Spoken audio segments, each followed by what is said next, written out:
Good morning. Hindi, katawang is good morning natin po. Sa pangalan po ng dakilang Panginoong Hesus Kristo, isang mapagpalang hapon po sa bawat isa. Nandito tayo sa ikalawang bahagi na kung saan kanina nagkaroon tayo ng kamalangin. Ito yung pamamaraan na tayo yung nagsasalita ang Diyos ang tagapakinig. Sa Ebanghelyo naman, siya naman ang nagsasalita, tayo yung tagapakinig. Kaya para pakinggan yung panalangin natin, dapat pakinggan din natin yung sinasabi niya na nakasulat sa maraming sulatan na ipinagkatiwala sa mga nagpasa dito sa unahan at ipinaliwanag. Siguro, sulit na yung naunawaan natin dahil sabi ko nga doon sa sinundan ko, wala na akong sasabihin na ubos na. Pero ang biyaya ng Diyos, hindi po yan ubos. Patuloy na bubuhos ang biyaya ng Diyos. Ngayon po, basahin natin muli yung mga aralin. Ngayon po, dapat tayo dito sa ikalawang sitas. Ito pong ikalawa sa Mateo.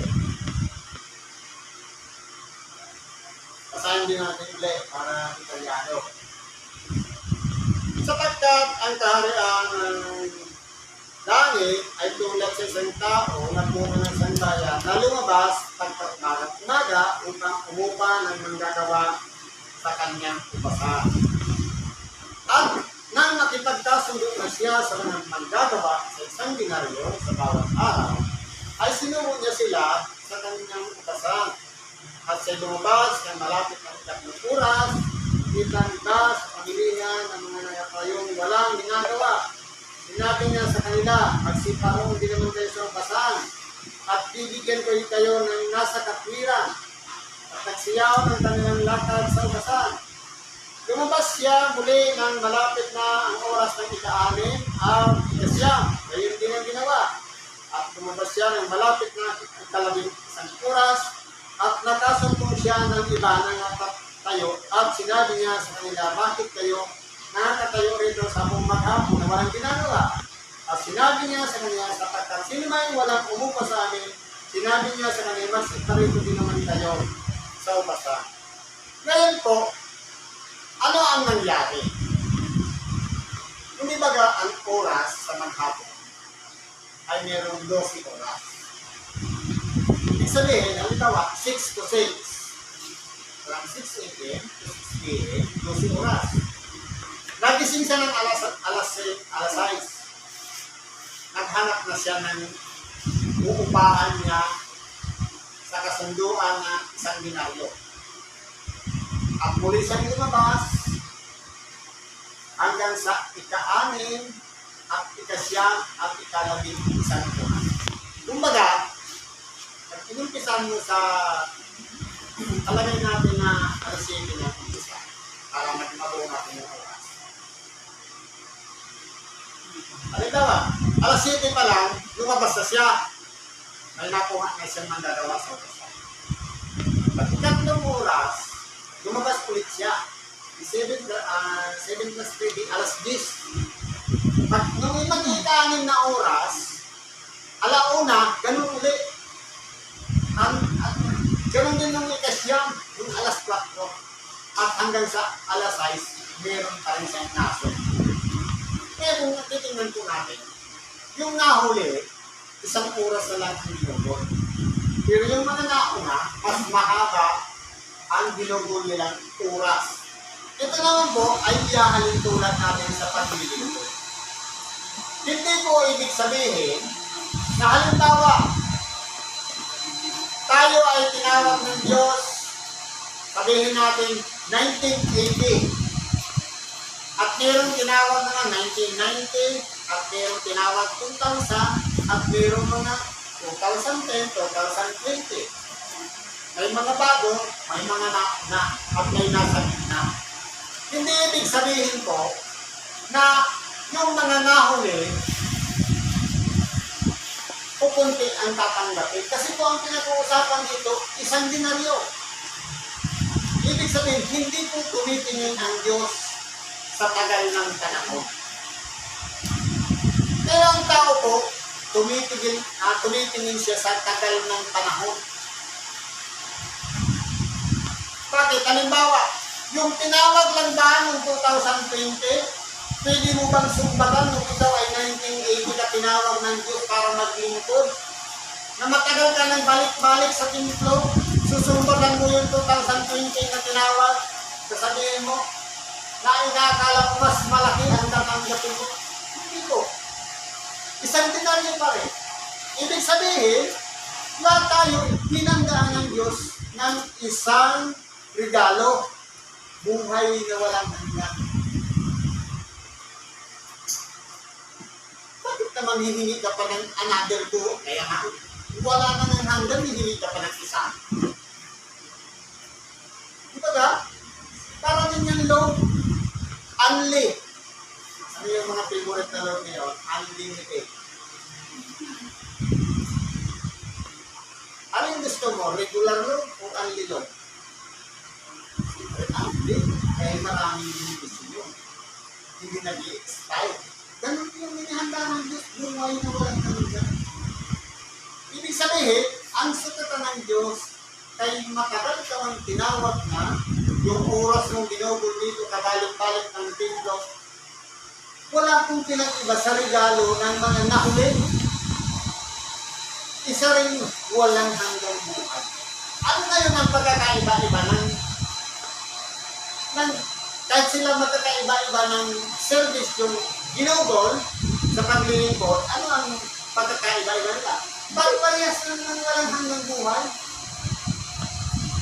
Kung humingi ka ng dalawa, ay mas lalamang ka pa kay Kristo. Kasi Kristo, isa lang naman ang tinanggap ng walang hanggang buhay. Sabihin ng Ama na hindi sa nakaluglog na. Ibig sabihin, pare-parehas lang naman, pero unlimited ang buhay na pinihanda na hindi sa bawat isa. Katulad din naman yan sa trabaho para magets natin. Halimbawa, matagal ka na sa trabaho, pero ang pinag-uusapan dito, salary grade. Halimbawa, provincial rate nila. Magkano yung provincial rate nila? Sa Manila ata, 637. 570 sa Manila. Dito, 300. 465 o. Palagyan natin ang rate dito sa probinsya, 465. Kung narali natin, ito, matagal ka na sa service, matagal ka ng employee, walang pinag-iba sa bagong employee. Ang pinag-uusapan dito, minimum 465 pa rin ang tatanggapin. Wala rin yung pinag-iba pa rin hanggang sa nakausap ko. Kasi bahala ka na doon sa asawa ko. Kasi halos umuubos ang oras sa nakatrabaho Lunes hanggang Linggo. Kaya po, antayin natin yung time.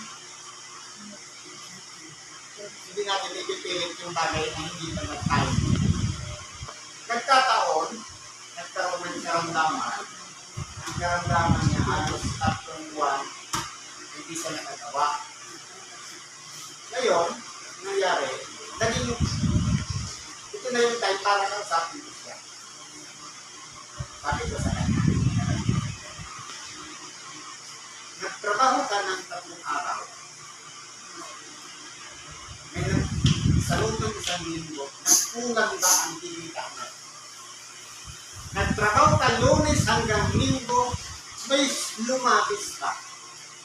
May sumubra. Kung sabi niyo, wala. Nagtrabaho ka 3 araw, 2 araw, nagkulang ba? Hindi. Ibig sabihin, hindi nga balance eh. Para ganito din yan, kapag mas malaki ang income mo, mas malaki rin ang gastos. Kasama na rin yung lumo, yung sakit. Kasi mas maili pa yung mahirap ka lang, malayo yung karamdaman. Dahil sa katulad na yun, ang ipinandaragdag mo doon, Diyos ko po, sana malayo nawa kami sa sakit. Pero, kapag malaki naman ang kinikita, saan napupunta? Hindi naman tinatawagan ng Diyos. At kung sa doktor, yan doktor, milyon na milyon niya, pag inipon mo, pagka sa buong buhay mo, mula ng 0 age, mula 1 month, hanggang ang laki ng nasisingit niya, pagsama-samahin mo yan, lahat ng pagkuntay, milyon niya, brother.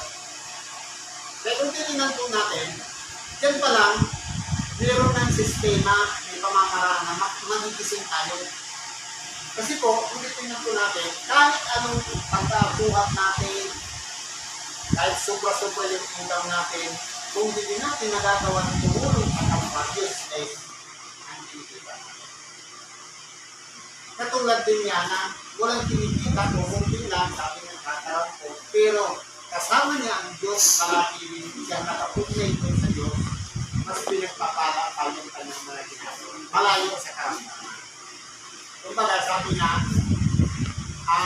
parang itinatama ng Diyos yung pamamaraan. Kasi, yung kaunti ang kita, ang Diyos hindi niya kinakalimutan.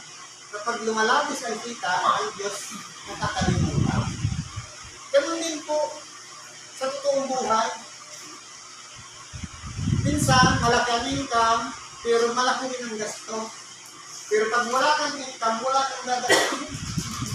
Wala ka ng panggastos, wala kang istorbo sa pamilya mo o karamdaman na dumating sa buhay mo. Dahil kasama mo na ang Diyos. Kaya lang ang pinakalakas mo na pinagsasaligan ng ating pamumuhay sa pang-araw-araw. Wala po yung pinag-iba dito sa buhay na walang hanggan. Sabi dito, kaharian ng langit. Pantay po ang Diyos magkaloob sa tao. Kay mahirap ka man, kay mayaman ka man, kay marami ka nang pinikita, kay maliit man ang pinikita, pantay po ang Diyos. Sabi nga, nagpapaulan siya sa masama at mabubuti. Hindi niya tinatayo pala ang bawat. Bakit yung mga masasama? Yung mahaba ang pinita. Bakit yung mabubuti? Minsan nakapakagat ang mamarami. May isisira ko sa inyo dito, sa Ecclesiastes. Sabi sa Ecclesiastes 7, 15.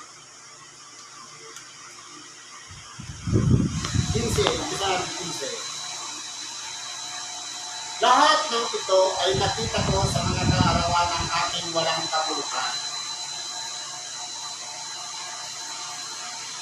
May matuwid na namamatay sa kanilang katwiran. At may masama na humahaba ang buhay sa kanilang masamang gawa. Bakit?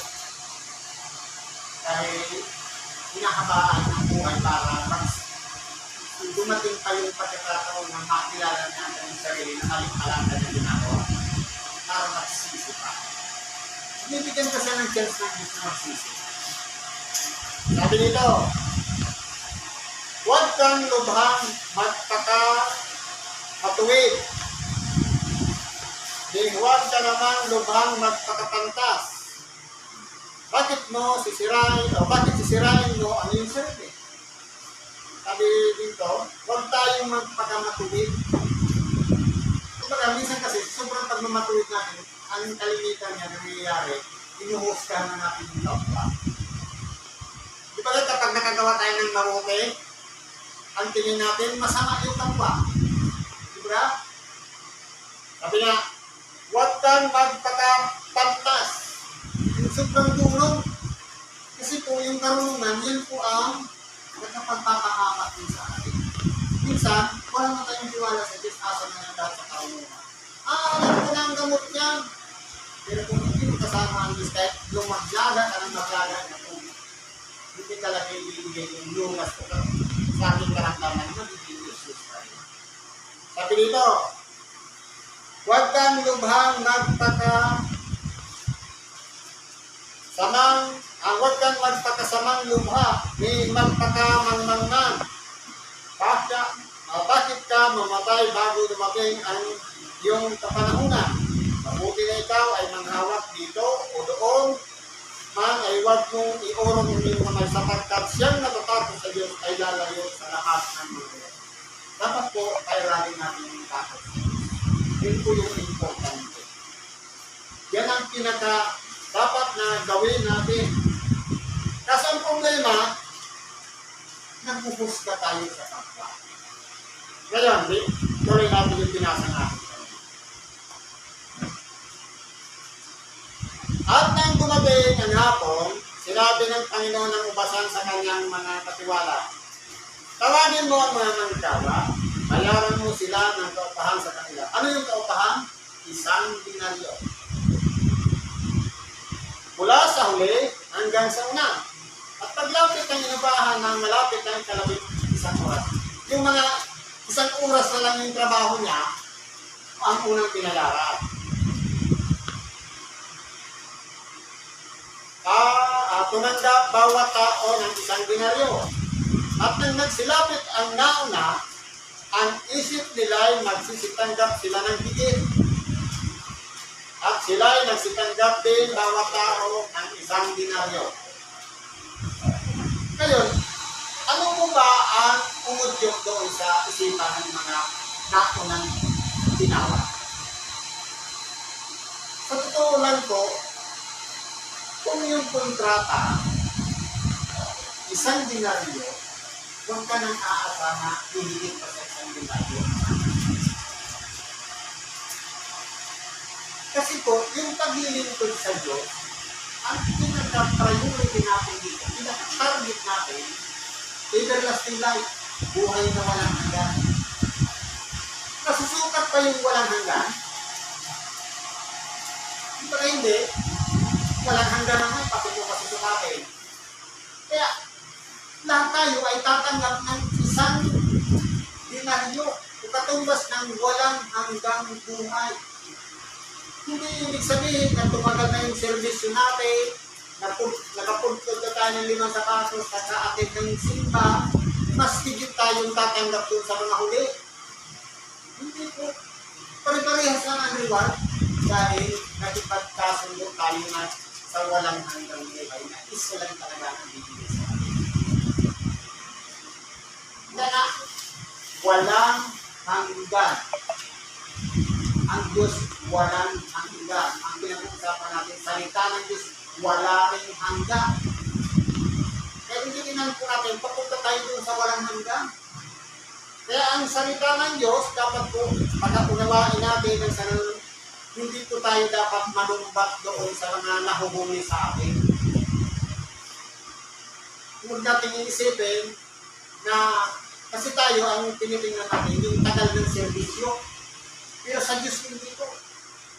Sabi nga, ang pag-aantay ang 1,000 taong katumbas ng 1 araw. Nag-antay ka ng 1,000 taong, nag-antay ka ng sana. Ang pinag-uusapan dito, nag-antay ka. Parehas lang yun. Na kanilang tanggapin ay nangagulong-gulong laban sa puno ng sangbahayan na nagsasabi, isa lamang oras sa ginugulit ng mga huli. Sila ay ipinantay mo sa amin na aming binatang hirap sa maghapon at ang init na nakasusunog. Katapwat siya'y sumagot at sinabi sa niya sa kanila, kaibigan, hindi kita inikiring. Hindi pa nakipagkaya rin ka sa akin sa 1 denaryo. Ngayon po, ang paglilingkod natin sa Diyos ay may kontrata. Buhay na walang hanggan ang pinaka-alis na ito. Huwag natin isipin na marami tayong sakripisyo, mas lalaman tayo doon sa mga bago tayong ginawa. Huwag natin isipin na mas malaki ang ating katanggapin sa mga nakuli. Dahil wala tayong karapatan na katulad dito, dinigwestiyon nila ang puno ng sandalan. Wala tayong karapatan questionin ang Diyos kung siya'y magbigay ng pantay sa bawat isa sa atin na pare-parehas tayo pagkalupan ng walang hanggang buhay. Pasalamat tayo dahil hindi lang tayo, pati siya, pati yung dating masama, pati yung pinamumuhian natin, kasama siya sa matanggap ng walang hanggang buhay. Pagpasalamat ka natin yun. Huwag na natin tanongin ang Diyos, bakit siya? Matagal na akong nilibak ng nilibak, ngayon lang siya nagsisi, tapos ngayon, parehas ang reward namin? Wala tayong karapatan niya. Dahil ang buhay ng tao ay kanya-kanyang buhay nito. Mayroong mga nauna na nahuhuli. Nauna tayong tinawag ng Diyos minsan. Parang iniisnan pa natin kung magkasakit na tayo, saka na tayo umupo. Diba? Samantalang, yung isang masamang tao na nakarinig lang ng salita ng Diyos, nagsisi at nagtaliktuko. Sabi nga, mas madali pang makapasok doon sa kaharian ng langit, yung masamang babae at mga malinilin ng Diyos. Bakit? Napakabigat ng kasalanan nila. Kumpara doon sa palagi ng matuwid, ang problema, active na tayo sa simbahan, minsan parang wala ng gana. Parang nandito na lang tayo dahil officer tayo, dahil may pangkuling tayo. Pero wala na sa puso yung pamilin ko, yung pagpulo. Minsan, pandagdag na lang tayo sa attendance. Pero ang totoo niya, dapat maging seryoso tayo. Ipakita pa rin natin yung pagpigil sa natin, sa pagpulo. Dapat po, magpakatulong tayo sa ating kapwa. Kung makalman tayo sa servisyo o paguhan tayo, pare-parehas tayo paliramin ang pagpigil sa ating kapwa. Yan po ang nararapat dahil pare-parehas tayo na ang liwan na natin natin na buhay na wala. Anong sabi niya? Kunin mo ang ganang iyo at bumayo ka ng iyong lakad. Ibig kong bigyan itong huli ng daya rin sa iyo. Wala tayong karapatan na puso. Yan ang patakaran niya. Parehas ang bigay niya. Hindi ba matuwid ang sa aking gawin ang ibig ko sa aking pag-iari? Dahil pag-aari niya yung siya may karapatan. Sabi niya, hindi ba matuwid sa aking gawin ang ibig ko sa aking pag-aari o masama ang mata mo? Sapagkat ako'y mabuti. Di paano kung ganun ang sabihin ng Diyos? Nakakatakot, kaya wala tayong karapatan question minsan. Ngayon, sa huli, kaya ang mga unay, mga huli, at ang mga huli ay ang mga huli na. Kaya huwag natin sasabihin na, kasi po ang pagtawag ng Diyos sa tao, kanya-kanyang panahon. Merong tinawag ngayon, pero matigas pa rin ang puso. Pero naman, na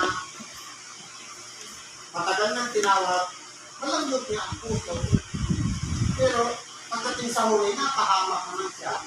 Natawag ng yung pagsubok o sa kanyang buhay. Mas maigi na yung babuhan ka lang palagi. Kung pwede nga, palagi tayong babuhan. Para hindi tayo makapag-isip na isumba sa Diyos, bakit parehas ang bigay yung sa amin. Isipin natin, palagi tayong bago lang sa harapan ng Diyos. Palagi natin ibibilang natin sarili na bago pa lang tayong magsigsik. Para na nang nariwal sa isipan natin na katatanggap pa lang natin yung pagpapakawan na ibigay. Ganun po yun para hindi tayo makapalumbat, hindi tayo makapagsalita ng masama na ibabalik naman yung Diyos. Kaya kung po tayo pinag-iipan. Siguro po, atin dito lang pakikibahagi natin. Salamat po sa Diyos at ang mga natin mga kahilingan dahil yung lapos po natin sa Diyos pagkakaroon sa iyo kasagutan. Salamat.